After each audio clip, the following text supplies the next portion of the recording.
और चलिए आगे बढ़ते हुए रायपुर से एक बड़ी खबर आ रही है, रुक कर लेते हैं। आज से 45 और ट्रेनें हो जाएंगी रद्द, ये बड़ी जानकारी आ रही है। आपको बता दें कि कोयले की सप्लाई करने SECR ने ये फैसला लिया है। 23 एक्सप्रेस और 12 पैसेंजर ट्रेनें रद्द हो रही हैं। 24 जून तक नहीं चलेंगी 45 ट्रेनें। तो ये बड़ी जानकारी, छत्तीसगढ़ भगत की कोठी जैसी एक्सप्रेस ट्रेनें नहीं चलेंगी। ऐसे में जो यात्री हैं उनके लिए यहाँ पर थोड़ी मुश्किलें हो सकती हैं। तो ये बड़ी जानकारी दे रहे हैं आपको बता दें कि तमाम वो ट्रेनें हैं, 45 ट्रेनें हैं जो रद्द की जा रही हैं। और कोयले की सप्लाई करने SECR ने फैसला लिया है, जिसकी वजह से अब 23 एक्सप्रेस और 12 पैसेंजर ट्रेनें रद्द की जा रही है। यानी कि कुल 45 ट्रेनों को रद्द किया जा रहा है 24 जून तक के लिए। तो 24 जून तक ये ट्रेनें नहीं चलेंगी। और क्योंकि कोयले की सप्लाई बढ़ानी है छत्तीसगढ़, तो ये बड़ी जानकारी आपको रायपुर से दे रहे हैं, जहां पर आज से 45 ट्रेनें रद्द की जा रही हैं। तो SECR की तरफ से फैसला लिया गया है कोयले की सप्लाई बढ़ाने को लेकर। ये फैसला लिया गया है, 23 एक्सप्रेस और 12 पैसेंजर ट्रेनों को रद्द किया जा रहा है। चूंकि कोयले की सप्लाई बढ़ानी है और ऐसे में इन ट्रेनों को रद्द किया जा रहा है, तो उन यात्रियों के लिए कहीं ना कहीं काफी मुश्किल भरा दौर होगा, जिन्हें इस दौरान जाना आना होगा, ट्रेन से सफर करना होगा। उन यात्रियों के लिए यहाँ पर मुश्किलें जो हैं वो थोड़ी बढ़ सकती हैं।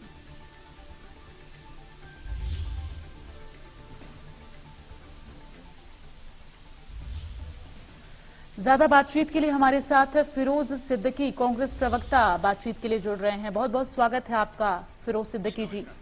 Thank you.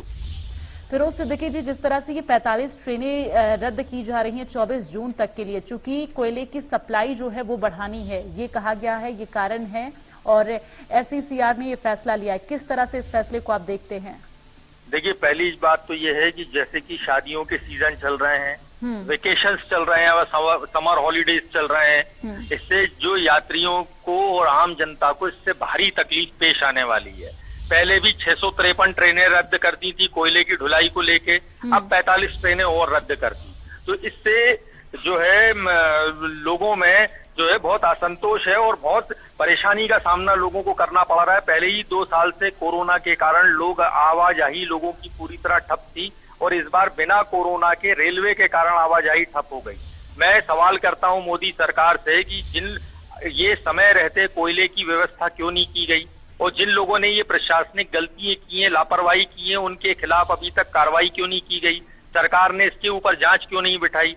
हमारा आरोप इस बात को लेकर सही है कांग्रेस पार्टी का कि ये कोयले की खदानें रेलवे और NTPC को प्राइवेटाइज करने और बेचने के लिए ये जानबूझकर ये कोयले की स्केर्सिटी जो है दिखाकर लोगों को बिजली की किल्लत से परेशान किया जा रहा है, क्योंकि सरकार इसको बेचना चाहती है, ये उपक्रम सब घाटे में चले जाए, इसलिए ये काम किया जा रहा है। तो कांग्रेस पार्टी मांग करती है कि इस मामले की जांच कराई जाए कि क्या वजह है कि कोयले की आपूर्ति समय पर नहीं रही। 70 साल में इस देश में कभी ये ऐसी स्थितियां नहीं पैदा हुई, लेकिन अब हो गई। तो इसकी जांच कराई जाए और दोषियों के विरुद्ध कार्रवाई होनी चाहिए। तो कोयले की आपूर्ति ठीक है, आपको कारण आप पूछना चाह रहे हैं, आपने सवाल किया, लेकिन इन सब के बीच अगर कोयले की सप्लाई जो है वो पूरी तरीके से रहे, उसके लिए अगर ये ट्रेनें रद्द की जा रही हैं, तो जाहिर तौर पर यहाँ या तो बिजली सेवा से थोड़ी दिक्कतें हो सकती हैं, क्योंकि अगर कोयले की सप्लाई सही ढंग से नहीं होती है सिद्दीकी जी, तो बिजली सेवा सही से नहीं मिल पाएगी, तो उसको लेकर सवाल उठेंगे। लेकिन अगर अब कोयले के लिए इन ट्रेनों को रद्द किया जा रहा है, तो कहीं ना कहीं एडजस्ट करना होगा। हालांकि आपने जो सवाल किया है उसका जवाब भी तलाशने की पूरी कोशिश होगी, और साथ ही ये सवाल जो है बीजेपी प्रवक्ता जब हमारे साथ जुड़ेंगे तो हम जरूर उनसे पूछेंगे। लेकिन इन सबके बीच ये भी तो जरूरी है ना, ट्रेनें अगर कैंसिल रद्द की जा रही हैं तो कोयले की सप्लाई भी तो जरूरी है। लेकिन सवाल फिर वहीं घूम के आता है कि ये क्या कारण है कि इतना बड़ा NTPC ऊर्जा मंत्रालय, इतना बड़ा हमारा कोयले का एक अलग से मंत्रालय है भारत सरकार का। बहुत कम देशों में कोयले के मंत्रालय अलग से होते हैं। हमारा रेलवे का पूरा मंत्रालय एक अलग से 3 मंत्रालय हैं, और 3 मंत्रालयों में क्या कोऑर्डिनेशन की कमी थी? या सरकार इस बात को जानबूझकर कर रही है? हमारा आरोप तो सही है कि ये जानबूझकर किया जा रहा है, लेकिन अब कोयले की आपूर्ति जो है निर्बाध रूप से जारी रहना चाहिए, क्योंकि बिजली निर्बाध रूप से जारी रहना चाहिए, इसलिए कोयले की आपूर्ति हमारे तो साथ करना हमारे पड़ेगी। संवाददाता जुड़े हुए हैं सिकंदर, उनसे भी जान लेते हैं, चूंकि लगातार वो इसके संपर्क में हैं और तमाम जो इससे संबंधित अधिकारी उनके संपर्क में हैं, उनसे बातचीत करके ये जानने की कोशिश कर रहे हैं। सिकंदर, क्या जानकारी मिल रही है? आखिर जो ये ट्रेनें हैं रद्द की जा रही हैं, यात्रियों को कितनी दिक्कतों का सामना करना पड़ेगा? और अगर कोयले की सप्लाई के लिए डिसीजन लिया गया है तो आखिर ये नौबत जो कोयले की कमी है वो कैसे आई? ये सवाल लगातार फिरोज सिद्दीकी जी भी कर रहे हैं और जाहिर तौर पर ये सवाल उठेंगे।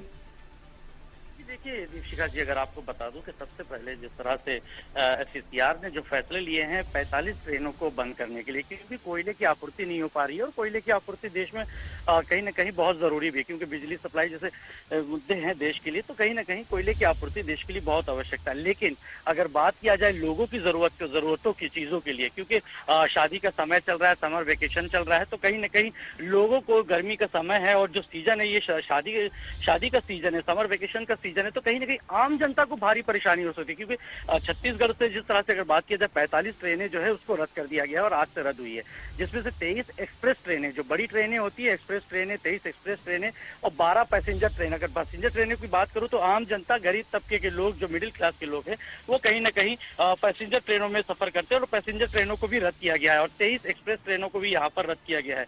तो सबसे बड़ा सवाल ये बनता है कि समर वेकेशन और शादी ब्याह जो आम लोगों के ऊपर भारी परेशानियों का सबब बन सकता है, इस तरह से लगातार इस तरह से ट्रेनों को बंद किया जा रहा है। बड़ी बड़ी ट्रेनें यहाँ पर बंद कर दी गई है। अगर बात किया जाए छत्तीसगढ़ एक्सप्रेस ट्रेनों को बंद कर दिया गया है। ठीक है, बात कर दिया जाए अमित चिमनानी जी, बहुत बहुत स्वागत है आपका। धन्यवाद। अमित जी, सबसे पहला सवाल मेरा आपसे यही, ये ट्रेनें रद्द करने की नौबत क्यों और कैसे आई? मोदी सरकार ने इस बार के बजट में रेलवे को इंफ्रास्ट्रक्चर को लेकर के काफी पैसों का आवंटन किया। सौभाग्य से छत्तीसगढ़ को भी काफी रूट में नई ट्रेनें मिली हैं और उसके साथ रेल लाइन के विस्तार की भी कई योजनाओं को मंजूरी मिल गई है, जिसमें रेल लाइनों को 2 लाइनों से 4 लाइनें करना, उन्हें अपग्रेड करना ताकि वहां पे स्पीड ट्रेनें चल सकें और ज्यादा ट्रेनें चल सकें। इसको लेकर के गति शक्ति इंफ्रास्ट्रक्चर योजना पे काम चल रहा है। तो ये जो भी रुकावटें आ रही हैं, ये जनता को आगे बेहतर सुविधाएं मिल सकें, वो तेज गति से सफर कर सकें, ज्यादा ट्रेनें उन रूटों पर चल सकें, एक साथ कई ट्रेनें चल सकें, इसके लिए काम चल रहा है और जल्दी ये काम पूरा होने के बाद जनता को ये सुविधाएं मिलने लग जाएंगी। ठीक है, फिरोज सिद्दीकी जी, आपको आपका जवाब मिला क्या? मुझे तो हास्यास्पद लगती है इनकी बातें। एक सरकार, भारत सरकार कोई अलग बात कह रही है, बीजेपी के प्रवक्ता अलग बात कह रहे हैं और ये बात समझ में नहीं आ रही। ये देश की लाइफलाइन है हमारी रेलवे, ये देश को अखंड रखती है। अगर आपको यहाँ से त्रिवेंद्रम जाना है और रेल नहीं है तो आपके लिए त्रिवेंद्रम जाना एक सपने से कम नहीं है। आप बाई रोड अगर जाएंगे तो 3 दिन में पहुंचेंगे, 4 दिन में, ये स्थिति है। और ट्रेनें इस तरीके से अभी मेंटेनेंस करना है, अभी। अच्छा, अमित चिमनानी जी हमारे साथ थोड़ा लेट से जुड़े हैं फिरोज सिद्दीकी जी, तो एक बार आप अपना सवाल फिर से दोहरा दे ताकि वो सही तरीके से जवाब दे करता हूँ। सीधा आरोप है मेरा कि कोयले की आपूर्ति के लिए भारत सरकार ने कहा है कि हम, क्योंकि गुड्स ट्रेनों की स्पीड बढ़ाना चाहते हैं और गुड्स ट्रेन की फ्रीक्वेंसीज बढ़ाना चाहते हैं, इसलिए हमने ना ये पैसेंजर ट्रेन बंद की है। तो अगर पैसेंजर ट्रेन बंद की है तो ये इसलिए की कि कोयले की आपूर्ति, तो कोयले का मैनेजमेंट पहले क्यों नहीं किया गया? इसके लिए भारत सरकार ने कौन सी जांच बिठाई है? और जो लोग इस बात के लिए दोषी हैं कि पूरा देश ब्लैकआउट हो रहा है और पूरे देश में वोल्टेज नहीं आ रहा है, उनके खिलाफ क्या कार्रवाई की जा रही है? इस बात की जानकारी हमको सुनना है। हमारा सीधा आरोप है कि ये कोयले की खदानें, जवाब आप सुनिए। अमित चिमनानी जी, आपने सवाल सुना, अब आप जरा जवाब दीजिए कि इस तरह की नौबत क्यों आई? देखिए, पहले तो इनको बातें, विकास की बातें हास्यप्रद इसीलिए लगती हैं क्योंकि विकास की बात कांग्रेस ने न कभी की, न सोची, न देश को विकास दिया। दूसरी बात, वो ब्लैकआउट की बात कर रहे हैं। अगर कांग्रेस का जो शीर्ष नेतृत्व है वहां से देखें तो एक कार्यकर्ता तक बस झूठ बोलने के काम में लगा हुआ है। कहाँ पर ब्लैकआउट हुआ है जरा बताएं तो, कोई स्पेसिफिक जगह बताएं और कहाँ पे शिकायतें हुई हैं। आप मेरे गाँव में आ जाइए, मेरे साथ वहाँ पे कई लोग खड़े हैं, वहाँ बीच में 1 मिनट नहीं बोलेंगे तो अच्छा रहेगा। वहाँ पे ब्लैकआउट केंद्र सरकार की वजह से है कि राज्य की है वजह से? इसकी पुष्टि कर ली आपने? जी इसका बिल्कुल। जिम्मा कैसे हमने- आपने तय भाई- किया? भाई एनटीपीसी से पूरे देश में ही ग्रिड से सप्लाई नहीं हो रही है, तो फिर ये क्यों आपके हो घर रहा में है? आपके घर में कहाँ से बिजली आती है? राज्य सरकार दे रही है या केंद्र दे रहा है आपको? अरे कोई भी दे रहा है। अरे जिम्मेदारी कैसे तय होगी? कोई भी दे रहा है बोलने से नहीं, क्या फिरोज होता है? सिद्दीकी जी, नहीं, अगर नहीं, आपने NTPC हमको सवाल बिजली किया, देती है या अब नहीं आपसे अगर सवाल किया जा रहा है तो जवाब सही तरीके से दीजिए ना। तोड़ मरोड़ कर क्यों जवाब आप दे रहे हैं? जवाबदेही किसकी होती है आप ये बताइए। अगर राज्य में बिजली कटौती हो रही, जवाबदेही किसकी होती है? केंद्र सरकार की या राज्य सरकार की? फिरोज सिद्दीकी जी, देखिए, बिजली कटौती हो रही है, पूरे देश में हो रही है। और अरे हमारी अपने घर की चार बात ग्रिड कर रहे थे ना, वहाँ की बात करो आप। हाँ, घर की बात कर रहा हूँ मैं। अब आपका घर कहाँ है? छत्तीसगढ़ में है? यहाँ मध्य प्रदेश में है। आ जाइए, आप मैं दिखा देता हूँ वोल्टेज कैसा आ रहा है। वोल्टेज ही नहीं आता और 10-10 घंटे अघोषित कटौती हो रही है। आप लोग एसी से बाहर नहीं निकल रहे हैं ना, दिक्कत ये है। आपको सरकार मिल गई है तो अब आप एसी से बाहर नहीं निकल रहे हैं। कांग्रेस के लोग क्या रिक्शा में घूम रहे हैं क्या बाहर धूप में? नहीं, हम अरे साहब, हम तो कांग्रेसी लोग हैं। हम तो छप्पर के नीचे बैठे हैं, झाड़ के नीचे। अच्छा हम तो जी। झाड़ के नीचे बैठते हैं, इसलिए हमको असलियत पता रहती है। अच्छा, मुझे लगा नेपाल के पब में तो नहीं है कहीं। नहीं जैसे देखिए, राहुल एक गांधी दूसरे जी पर ने इस तरह से प्रोग्राम नहीं पर्सनल चला कमेंट रहा है। आप लोग ना करें। और अमित चिमनानी जी, बस सीधा सा एक सवाल कि ये जो 45 ट्रेनें रद्द हुई हैं, जिन यात्रियों को इस दौरान यात्रा करनी होगी, उन्हें जो दिक्कतें होंगी, किस तरह से वो दिक्कतें उनकी खत्म हो पाएंगी? देखिए, मैं समझता हूँ कि कुछ दिनों के लिए दिक्कतें आती हैं, लेकिन जनता के लिए ही, जब जैसे यहाँ छत्तीसगढ़ में आपको बताऊं, कुछ रोड प्रोजेक्ट्स पर काम चल रहा है, कई जगह रोड्स बंद हैं, तो लोगों को डाइवर्ट होके जाना पड़ता है। तो क्या भारतीय जनता पार्टी छत्तीसगढ़ में उन विकास के कामों का विरोध कर रही है क्या? जब भी कोई विकास का काम होता है, कुछ दिनों के लिए कुछ रूट को बाधित होना ही पड़ता है। कांग्रेस को ये नहीं पता है, क्योंकि कांग्रेस ने शायद कभी विकास किया नहीं है। बता दीजिए ना कौन से रूट पे काम हो रहा है सर, हम भी जाके देख लें।